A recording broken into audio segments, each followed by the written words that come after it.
Hello students and welcome to video 2 in chapter 2.2 organizational structure. So in the first video we covered all of those things. In this video we're going to cover the rest of this and then there'll be a little bit of HL content, but I'll tell you when that's coming. So the first thing to do is delayering. So remember in the first video we talked about organizational structure and we had all these levels of hierarchy. So the first thing is delayering. And this is a process where we take away a level of hierarchy in the organizational structure. So you could say layers is like this, which is a bit like an organizational structure. Sorry, I realized I've got a bit of sun on my face there. So delayering is to take away a layer. So you can see here, this originally we had 1, 2, 3, 4 layers. Here, what we would do is we'd remove this whole layer. And now the leader, the people under them would be these 3 people here, as indicated by these arrows. So obviously this makes the organizational flatter. So the flatter is when they have less levels of hierarchy. So what are some pros and cons of doing this?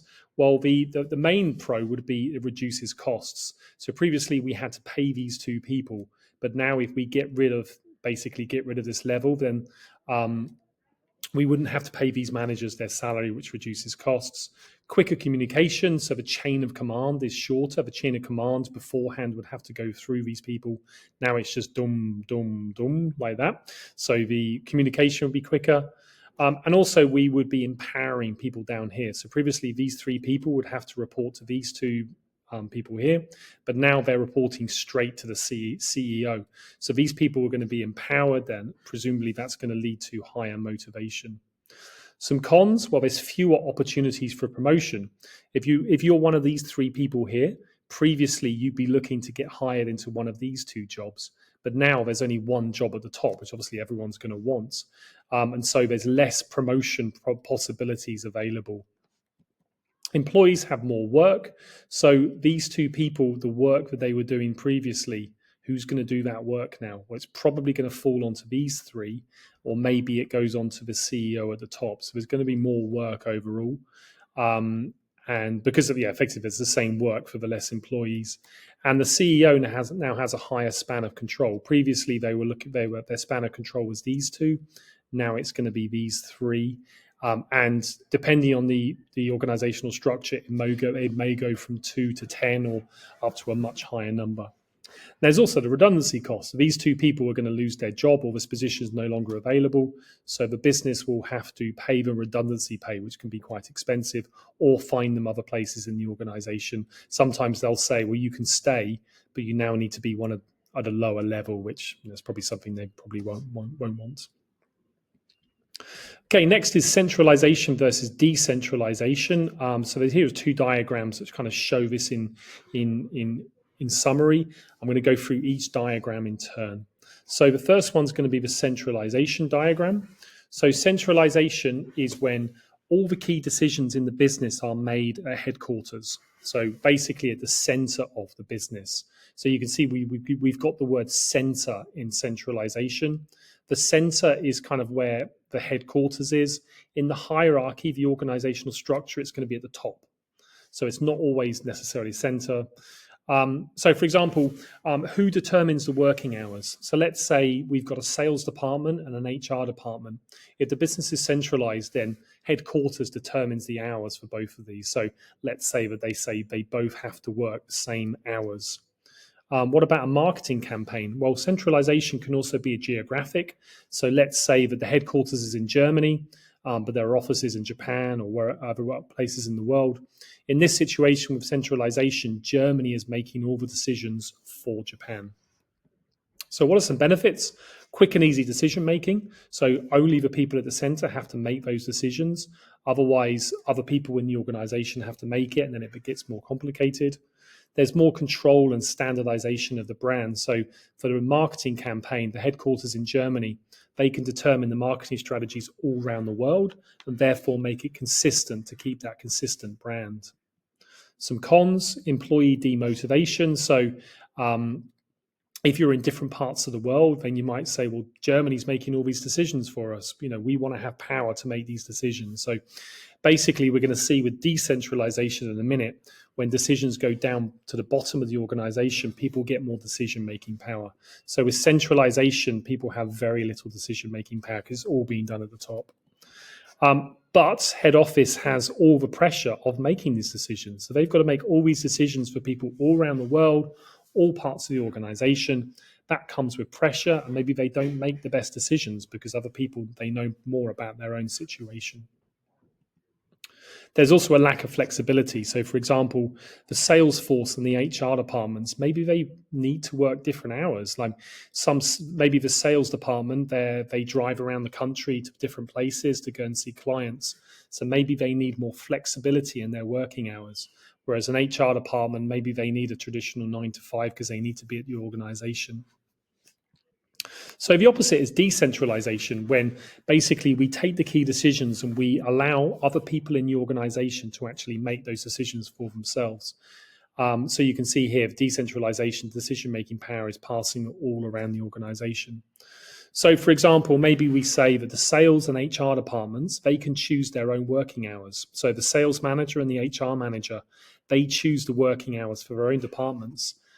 And maybe with the marketing campaign, Germany says, well, Japan, you can choose your own marketing campaign, and you can actually have decision-making power over that. So some pros, well, decisions are going to be more tailored to the local culture.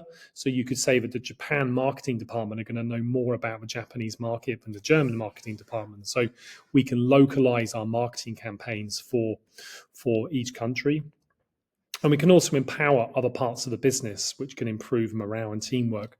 So, for example, here with the sales department, maybe now they've got decision-making power over working hours. So they can say to the sales department, well, you can work flexible working hours because we know that you travel around the country to different places. Some cons, lack of consistency across the business. So now if we've got different parts of the business doing different things, maybe the Japan does a marketing campaign that's inconsistent with the marketing campaign in Germany, and then consumers get confused with the brand image. And also decisions might not be made with the whole business in mind. Again, with the marketing campaign, maybe they're only focused on the brand image in Japan and not the global brand image, and maybe there's an inconsistency there. Right, that is all the SL content done for the chapter. We've now got 2 more learning objectives to do. This is not enough for a new video, so I'm going to do this in the next 2 minutes. It's only about 2 minutes. So there we go, HL content after this. If you're an HL student, continue. SL, you don't need to know what's coming up.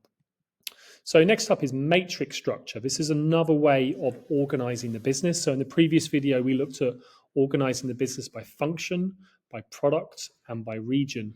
This is done by project. So basically, what we have is structure that creates temporary teams for a specific project. So in this situation, we've got the CEO, we've got the business manager, development manager, and quality assurance. So we've got kind of like 3 parts of the business there.